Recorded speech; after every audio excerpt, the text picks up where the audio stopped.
네, 안녕하십니까. 반갑습니다. 지난 시간에 우리가 프로그램을 작성할 때 가장 중요한 영역 중에 하나인 프로그램명, 사업명에 대해서 살펴봤는데 그 내용을 혹시 기억하고 계신가요? 사업명에는 그 짧은 한 줄에 뭐가 포함되어 있어야 한다고요? 맞아요. 대상과 목적과 방법이 그 한 줄에 다 포함되어져야 한다라고 얘기를 했죠. 혹시 아직 기억 안 나시는 분 있어요? 혹시 앞 강의를 건너뛰고 지금 이 강의부터 지금 시청하고 계신 분들이 계신가요? 앞 강의를 잠시 링크 시켜 드릴 테니 앞 강의에 사업명을 어떻게 작성하는 것이 좋은가라고 살펴보시면 좋을 것 같습니다. 가끔요, 프로그램을 평가하시는 분들이 이 사업명을 엄청 중요하게 여기는 분들이 있어요. 이 사업명 자체가 그 프로그램 전체를 요약해야 하기 때문에 이것을 보고 마음에 안 들면 뒷장을 넘겨보지도 않는 분들이 간혹 계세요. 그렇기 때문에 여러분들 사업명 설정 잘 해주시고, 이번에는 프로그램에서 대상자 선정 방법입니다. 프로포절의 그 작성 방식이 재단마다 조금씩 다르죠. 공동모금회, 사회복지 공동모금회의 프로포절 제출 양식도 그 시대를 거치면서 다양하게 변화되어져 왔어요. 저는 개인적으로 우리 사회복지 공동모금회 프로포절 양식이 어떻게 변화되었을까라고 봤을 때 처음에는 약간 느슨하게 시작이 됐어요. 그런데 삼성이라든지 이러한 복지재단에서의 프로포절들이 상당히 체계를 갖추고 접수를 받는 거예요. 이 무슨 말이냐면 사업명과 목적과 방법과 프로그램과 예산이 하나 일목요연하게 되지 않으면 아예 작성도 안 되도록 그렇게 양식 자체가 개발이 되어졌었던 것이죠.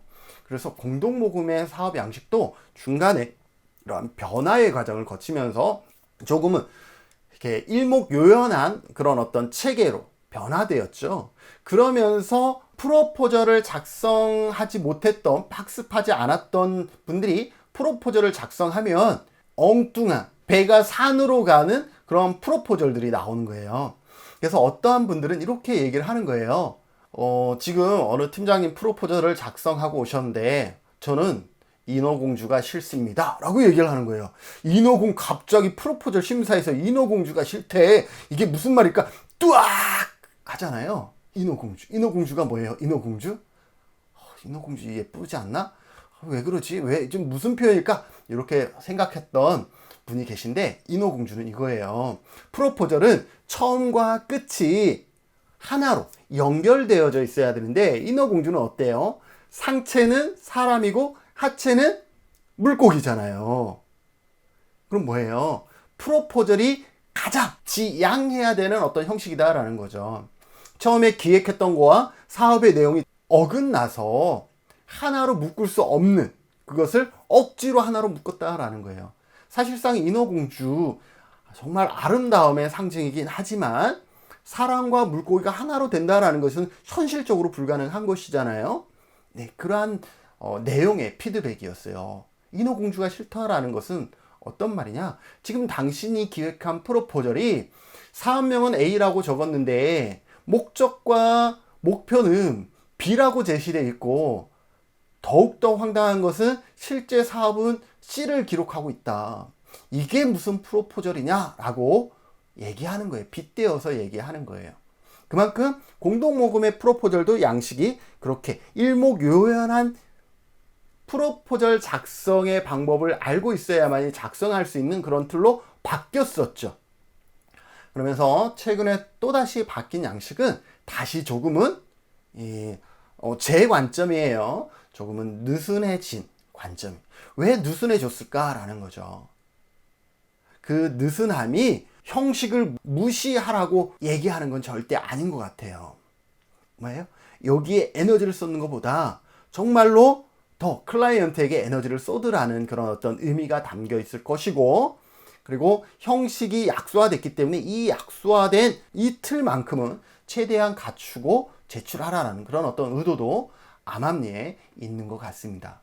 여러분들을 배려했다고 해서 우리가 그러면 지금 이러한 양식조차도 못 맞추고 프로포즈를 제출한다 그러면 심사하시는 분들은 이분은 뜨거운 가슴은 있지만 노력하는 머리는 부족하지 않을까라고 판단할 수가 있겠죠. 자, 서두가 너무 길었어요. 죄송합니다. 자, 그 중에 하나가 뭐냐면 대상자 선정이에요. 이 대상자 선정이 상당히 중요하게 여겨졌던 영역인데 지금은 조금은 약소화되는 것 같기도 해요. 그 약소화되는데 체계가 약소화된 것이지 형식이 약소화된 것인지 대상자가 누구인지를 분명하게 선별하는 그 자체가 약소화된 것은 절대 아니다. 이렇게 설명할 수가 있겠네요. 자, 그러면 프로그램 대상자 선정을 어떻게 하는 것이 좋은지 한번 살펴보도록 하겠습니다. 학습 내용은 프로그램, 프로포절의 대상자 선정의 방법입니다.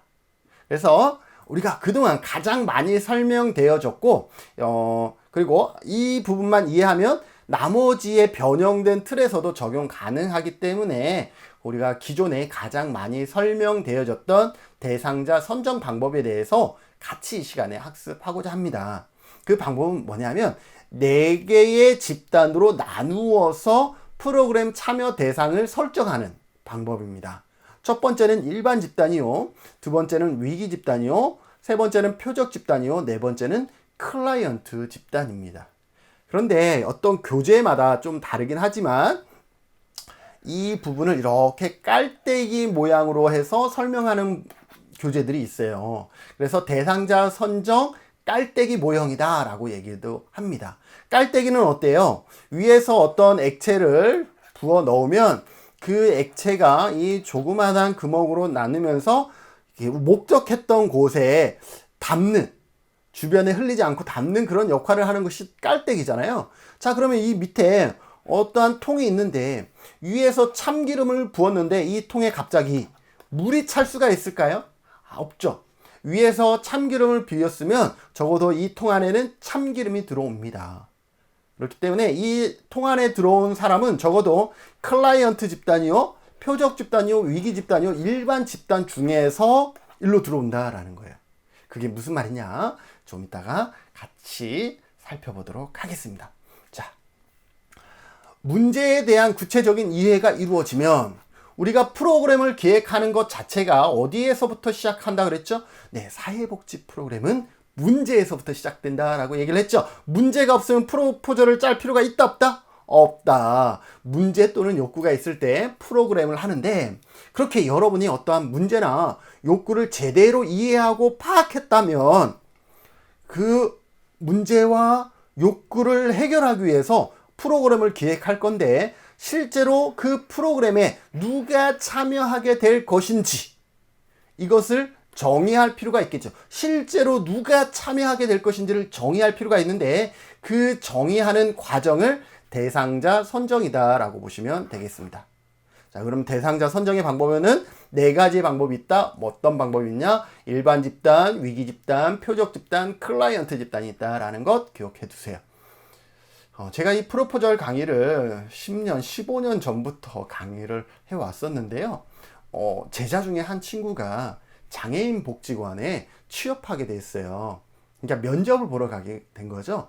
그런데 면접관이 어떤 질문을 했냐면 바로 이 질문을 한 거예요. 대상자 선정 집단에 대해서 설명해 봐라. 아마 그분은 이 제자에게 상당한 어떤 전공 지식을 요구했었던 것 같아요. 들으면 어떤 얘기인지 알겠지만 이것을 머릿속에 생각해서 답하기는 쉽지가 않잖아요. 그렇죠. 그래도 그렇게 면접관이 질문을 하는 경우도 있었다라는 것들을 기억하면서 여러분들도 기억해 보시죠. 여러분들 면접관이요, 그냥 아주 간단하게 이런 질문 하잖아요. 왜 여기에 입사 지원하게 됐느냐, 여기가 어떠한 일을 하는 곳인지 아느냐, 이 정도 질문하는 경우도 있지만 아주 기본적인 상식을 물어보는 경우도 있어요.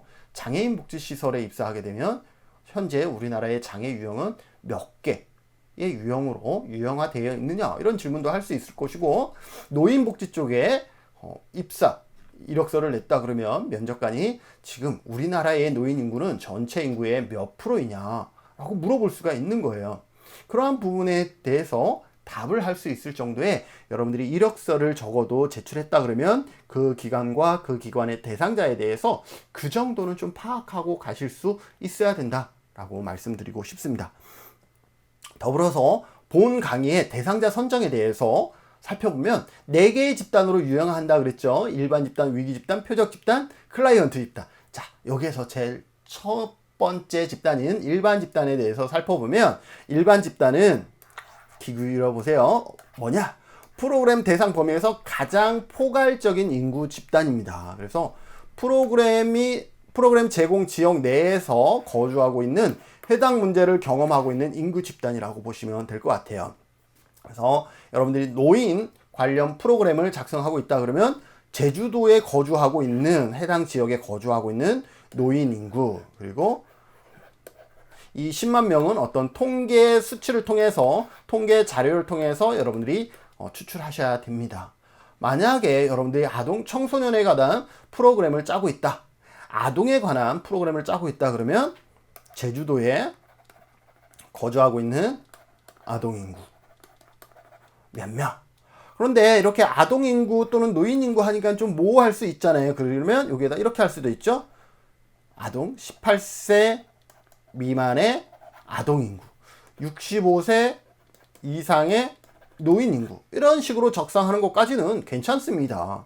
무슨 말인지 아시겠죠? 아동의 나이가 상당히 다양하게 우리가 설명되어지고 있기 때문에 아동복지법에 의한 18세 미만의 아동 인구 이렇게 하셔도 되는 거고, 청소년이라 그러면 청소년의 나이에 맞게 여러분들이 설정하시면 되겠습니다. 그래서 일반 집단을 우리가 작성하기에는 어렵지 않습니다. 여러분들이 지금 문제를 안고 있는 그 대상자를 포함하고 있는 그 지역사회 내의 전체 집단을 일반 집단으로 설정하시면 되는 것이죠. 이해되셨나요? 혹시 누구? 여성이요? 여성이면 제주도에 거주하고 있는 미혼 여성이라든지, 아니면 여성 전체를 일반 집단으로 놓으셔도 되고, 미혼 여성을 일반 집단으로 놓으셔도 되고, 다양하게 여러분들이 세팅할 수가 있습니다. 자, 그러면 일반 집단은 그렇게 어렵지가 않았는데, 다음이 뭐예요? 위기 집단이에요. 위기 집단. 위기 집단은 과연 어떻게 세팅하면 좋을까라는 것이죠. 일반 집단 중에서, 위기 집단은요, 일반 집단 중에서 잠재적 혹은 위험 요인을 가지고 있는 인구 집단입니다. 자, 어떨 때 우리가 잠재적 혹은 지금 당장 위험 요인인가 라고 봤을 때, 어떤 소득 기준이 일정 소득 이하일 때 아무래도 좀 위기라고 얘기할 수가 있겠죠. 아니면 사회적인 취약성, 미혼모가 아직까지는 사회적으로, 그죠? 우리가 인식이나 이러한 부분들이 편견이 많이 있기 때문에 미혼모를 사회적 취약성으로 놓으면 어떤 미혼모 여성이 될 수가 있겠죠. 성별이나 연령에 따라서도 65세 이상의 어르신이 여기에 들어올 수도 있고, 아니면 베이비 부머 세대를 여기에다 집어넣을 수도 있고, 아니면 아동 여성을 집어넣을 수도 있겠죠. 여성이라고 하면 구체적인 사회 문제의 출현이라든지 이러한 부분들을 위기라고 우리는 정의할 수가 있겠죠. 그런데 우리가 이 위기 집단은 어디 안에 있어야 되냐면 일반 집단 안에 있어야 되는 거예요. 참기름을 지었는데 여기에 갑자기 물이 나올 수가 없어요. 그러면 참기름 안에서 어떠한 집단이 나와야 된다라는 것이죠. 그래서 앞에다가 이렇게 적어주시면 헷갈리지 않아요. 일반 집단 중 저소득 노인, 일반 집단 중 독거 노인, 일반 집단 중 만성질환이 있는 어르신, 이렇게 될 수 있는 거죠. 만약에 일반 집단을 저소득 어르신이야, 일반 집단이 저소득 어르신이야, 일반 집단이, 그러면 위기 집단은 어떻게 해요? 일반 집단 중 독거 어르신, 이렇게 해도 돼요. 왜냐면 일반 집단을 저소득 어르신으로 넣었기 때문에 일반 집단 중 독거 어르신, 이렇게 하셔도 돼요. 그런데 일반 집단은 이렇게 문제 있는 어르신보다는 그냥 전체 어르신이라고 한 경우가 많기 때문에 그냥 일반 집단 중, 제주도에 거주하는 어르신 중 저소득 노인, 독거 노인, 만성질환이 있는 어르신, 이 부분이 그 자체가 위기 집단으로 작용할 수가 있다라는 거죠. 그런데 어떤 사람은 일반 집단을 아주 작게 잡는 분이 있어요. 어떻게 좀 전에 설명한 것처럼 제주도에 거주하는 저소득 어르신 자체를 일반 집단으로 아주 세세하게 일반 집단을 작게 설정한 경우도 있어요. 그러면 위기 집단은 저소득 어르신 중에서 위기가 있는 사람을 위기 집단에다가 설명하셔야 되겠죠? 자, 다음은 표적 집단입니다. 표적 집단. 자, 일반 집단은 그 지역에 거주하는 해당 문제를 포함하고 있는 인구 집단, 전체 인구 집단이라고 하면, 위기 집단은 일반 집단 중에서 좀 더 위기 상황에 잠재적 또는 실제 위기 상황에 직면해 있는 대상자를 위기 집단이라고 얘기를 했는데, 표적 집단은 어떤 것이냐 하면 위험 집단에 있는 모든 사람이 해당 프로그램이 필요한 건 아니에요. 그죠? 내가 지금 위험 집단이라고 해서 누군가의 도움을 반드시 받아야 되는 사람은 아닌 거죠. 그렇기 때문에 위험 집단 중에서 우선적으로 프로그램 개입이 필요한 사람들이 있어요. 그래서 프로그램에 실제 참여자가 될 적격성을 갖춘 사람이 어떤 사람이다? 표적 집단이다 라는 거예요. 그런데 프로포저를 작성할 때 많이 범하는 오류가 위기 집단과 표적 집단에 대한 개념이 모호하다라는 거예요. 그래서 표적 집단은 어떻게 작성하는 것이 좋냐면, 보통 이런 경우가 가장 많은 것 같아요. 위기 집단 중에 더 위기 집단을 뭘로 잡는 거야? 표적 집단으로 잡는 거예요. 예를 들어서 이거죠. 저소득 독거 어르신, 저소득이면서 플러스 독거 어르신, 아니면 만성질환을 가진 어르신 중에서 다시 저소득 어르신, 이렇게 위기 집단 중에서 다시 위기 집단을 뭘로 선정하고 있어? 표적 집단으로 설정하는 경우가 있고, 그런데 이런 경우 오류를 많이 범하는데, 표적이 지역이거나 참여 가능 정도 등 다양할 수가 있는데, 무슨 말이냐면, 자, 일반 집단을 이렇게 적었어요. 제주도 거주하는 어르신. 위기 집단은 말말복지, 요양원, 입소 중 어르신. 표적 집단은 이 중에서 다시 위기라 그랬으니까 표적 집단을 뭐라고 얘기를 할까요? 위기 집단 중 보호자가 없는 어르신. 이렇게 했어요. 자, 이게 과연 적절하냐라는 거죠. 여기에서 조심해야 될 것은 뭐냐면, 이 말말복지 요양원에 입소 중인 어르신을 우리는 위기 집단에다가 넣었잖아요. 자, 그러면 이게 무슨 말이냐? 우리 요양원, 제가 운영하고 있는 요양원에 입소한 어르신 자체가 위기라는 말이 되는 거예요. 그래서 이러한 표현은 적절하지 않아요. 그럼 어떻게 하느냐? 이 두 가지를 바꿔주는 게 오히려 낫다라는 거죠. 보호자가 없는 어르신, 그 다음에 표적은 말 그대로 타겟을 잡는 것이지, 그 타겟 자체가 위험이다 아니다 그런 개념하고는 다른 개념이잖아요. 그래서 어느 요양원에 계신 어르신은 표적 집단에 적어야 된다라는 거죠. 이거보다 더 심각한 문제는 요양원에 입소한 것 자체가 위기라고 우리가 인식할 수도 있어요. 충분히. 그죠? 그렇기 때문에 괜찮아. 그럼 이런 경우죠. 제주에 거주하시는 어르신, 위기 집단을 조천에 거주하는 어르신, 표적 집단을 저소득 어르신, 이렇게 했어요. 될까요? 안 돼요. 왜요? 조천이라는 곳에 거주하는 것 자체만으로 위기는 아니잖아요. 그런데 위기 집단의 조천에 거주하는 어르신이라고 명시해버리면 누군가가 보기엔, 적어도 문맥상에는 조천에 거주하는 것 자체가 위기라는 표현이 되어버리죠. 그래서 이러한 표현은 적절하지가 않다라고 보시면 될 것 같습니다. 그러면 요양원이나 지역을 어디다 놓으면 좋겠어? 맞아요. 그런 것을 이 표적에다가 넣는 것이 오히려 더 낫다라는 거예요. 표적은 뭐냐면, 예를 들어서 위기 집단이 만성질환이 있는 어르신이에요. 그럼 표적은 만성질환이 있는데 제가 운영하고 있는 복지관이 조천에 있어. 한 지역에 있어요. 그럼 여기에서 먼 곳에 있는 분은 이 복지관까지 와서 서비스를 받기가 현실상 어렵잖아요. 그래서 표적은 우리 인근 마을로 제한하면 좋겠죠. 그래서 그 복지관이 있는 조천읍에 거주하고 있는 어르신, 이렇게 세팅할 때는 위기 집단이 아니라 어디에 세팅하는 것이 좋다? 표적 집단에 적어 놓는 것이 좋다라고 보시면 되겠습니다.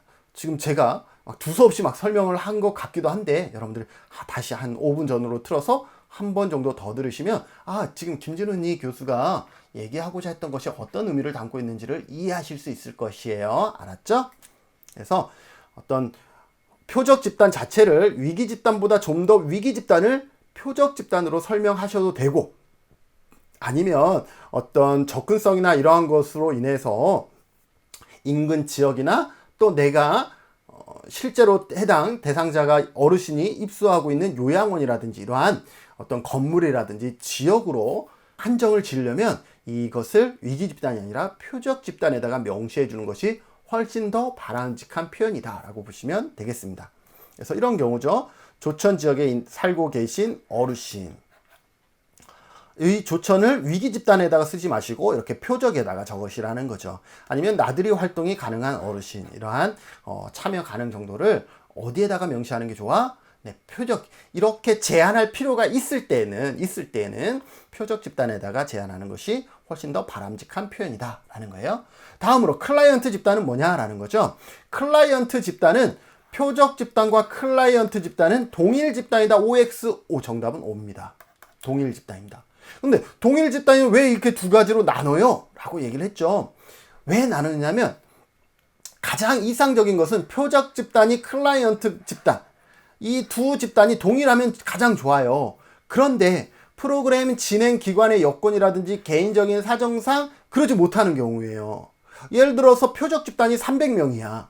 그런데 우리 기관에서 프로그램 이용 참여 대상자는 한 30명 정도, 아주 풀로 받아도 30명 이상을 받기에는 장소도 예산도 한계가 있어요. 그런 경우는 어쩔 수 없이 30명으로 제한해야 되잖아요. 그럴 때 제한되어지는 것이 뭐냐면 클라이언트 집단이다 라는 거예요. 이거는 진행자 입장에서도 그랬지만 또 참여자 입장에서도 마찬가지예요. 표적 집단이긴 하지만 그 표적 집단이 전부 다 이 프로그램 참여를 희망하는 건 아니기 때문에 어떠한 표적 집단과 클라이언트 집단은 동일 집단이지만 항상 일치하는 것은 아니다라는 거죠. 그래서 클라이언트 집단은 보통은 어떻게 세팅이 되냐면 이렇게 됩니다. 표적 집단 중에 실제로 해당 프로그램에 참여 대상이 되는 사람으로 뭐라고 되냐면 표적 집단 중 프로그램 참여가 가능하고 프로그램 참여 의사가 있는 사람. 우리가 강제로 참여시킬 수가 없기 때문에 참여 의사가 있는 사람을 일반적으로 어디에다 세팅을 한다? 클라이언트 집단에 세팅을 한다라는 거죠. 그리고 여기에는 몇 명? 10명 이렇게 적을 수 있죠. 그런데 앞에까지 일반 집단과 위기 집단과 표적 집단은 우리가 통계치를 활용해서 추출한다 그러면 클라이언트 집단의 이 10명은 누구에 의해서? 기관이나 진행자에 의해서 결정이 됩니다. 왜? 기관의 여건이나 진행자의 역량의 범위 안에서 이 10명일지 20명일지는 결정이 되어진다라고 보시면 되겠습니다. 이해되시나요? 네, 이해하셨기를 바라면서 자, 대상자 선정 작성하기 위한 노하우인데요. 가끔 대상자 선정에서 엉뚱하게 기술하는 분이 있어요. 그래서 인어공주는 싫다라고 얘기를 하는데 이 클라이언트 집단은 반드시 일반 집단 안에 포함되어 있고 위기 집단 안에도 포함되어 있으면서 표적 집단 안에도 포함되어 있어서 이렇게 된다라는 거죠. 여기에서 밖에 있던 어떤 집단이 이 안으로 들어올 수가 없다라는 거죠. 예를 들어서 일반 집단을 이렇게 얘기를 했어요. 제주도에 거주하는 65세 이상 어르신 이렇게 했어요. 근데 클라이언트 집단이 어떤 집단이냐면 구직 활동을 하고 있는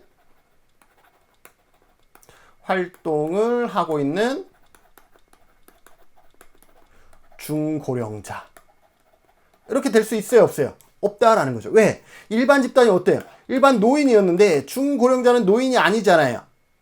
그래서 노인으로 왔으면 여기에는 어떤 조건을 갖춘 노인이 돼야지 갑자기 엉뚱하게 클라이언트 집단에서는 구직 활동을 하고 있는 중고령자 이렇게 엉뚱한 이 처음에 일반 집단에 포함되지 않은 집단이 이 클라이언트 집단에 이렇게 포함될 수는 없다. 근데 의외로 이런 경우가 되게 많다라는 거예요. 이런 경우 좀 없을 것 같죠? 쉽게 일반 집단과 위기 집단만 해볼게요. 제주도에 거주하고 있는 독거 어르신. 이게 독거 어르신이라고 한 거예요. 제주하고 있는 어르신이 아니라 독거 어르신이라고 했고, 위기 집단은 제주도에 거주하고 있는 저소득 어르신. 이렇게 한 거죠. 자, 이게 가능할까요? 아니에요. 이기 집단은 반드시 일반 집단 안에 있어야 되는데 제주도에 거주하고 있는 독거 어르신과 제주도에 거주하고 있는 저소득 어르신이 독거 어르신 중에 모든 어르신이 저소득 어르신이 아니에요. 예를 들어서 독거 어르신이 있다면 이렇게 저소득 어르신, 그렇게 해서 이렇게 교집합이라 그러나요? 이러한 교집합이 있어요. 이 교집합이 위기 집단이 돼야지, 저소득 어르신이라고 해버리면 일반 집단은 이거인데 위기 집단은 다시 이게 돼버리는 거예요. 그래서 이렇게 위기 집단은 일반 집단 안에 있어야 되고, 또 표적 집단은 위기 집단 안에 있어야 되고, 클라이언트 집단은 표적 집단 안에 있어야 돼요. 결론적으로는 클라이언트 집단은 일반 집단 안에 있어야 돼요. 그래서 이러한 오류를 줄이기 위해서 위기 집단을 작성할 때는 이렇게 하시면 돼요. 일반 집단 중에서 이 단어를 앞에다 집어넣고, 표적 집단을 작성할 때는 다시 위기 집단 중에서 이렇게 집어넣으시면 되겠죠. 클라이언트 집단을 작성할 때는 표적 집단 중에서라는 단어를 앞에다 주면 이 범위를 벗어날 일은 전혀 없겠죠. 그래서 그렇게 작성하시면 큰 오류 없이 여러분들이 될 것이고요. 그럼에도 불구하고 이것이 어렵다라고 하면 클라이언트 집단부터 설정하고 위로, 클라이언트 집단이 저소득 어르신이야. 그러면 얘랑은 같다 그랬으니까 표적 집단도 저소득 어르신이잖아요. 그렇게 해서 위로 올라가 보라는 거죠. 그래서 일반 집단은 그냥 제주도에 거주하는 어르신, 이러한 식으로 가면 된다라는 거죠. 그래서 이러한 대상자 작성을 할 때 여러분들이 인어공주 만들지 마시고, 여기에서 인어공주가 되면 아마 프로그램 전체도 아마 인어공주처럼 그 언밸런스한 작품을 만들어낼 수 있기 때문에 여러분들이 프로그램을 작성할 때 이러한 처음과 끝이 일맥상통할 수 있도록 여러분들이 기획하는 그런 훈련들이 있어줘야 할 필요가 있습니다. 네, 오늘 강의는 여기까지 하고요. 다음 강의에는 목적과 성과 목표와 산출 목표에 대해서 같이 살펴보고자 합니다. 이 목적과 성과 목표와 산출 목표는 프로포절의 어떻게 보면 핵심이에요. 왜? 이것을 기본으로 해서 무엇이 이루어지냐면 평가가 이루어지거든요. 그래서 목적과 성과 목표와 산출 목표를 어떻게 작성하는 것이 좋은지에 대해서 다음 시간에 같이 살펴보고자 합니다. 이번 시간에도 같이 해주셔서 감사하고, 다음 시간에도 여러분들 배움에 열정을 놓지 않고 같이 해주시기를 바랍니다. 수고하셨습니다.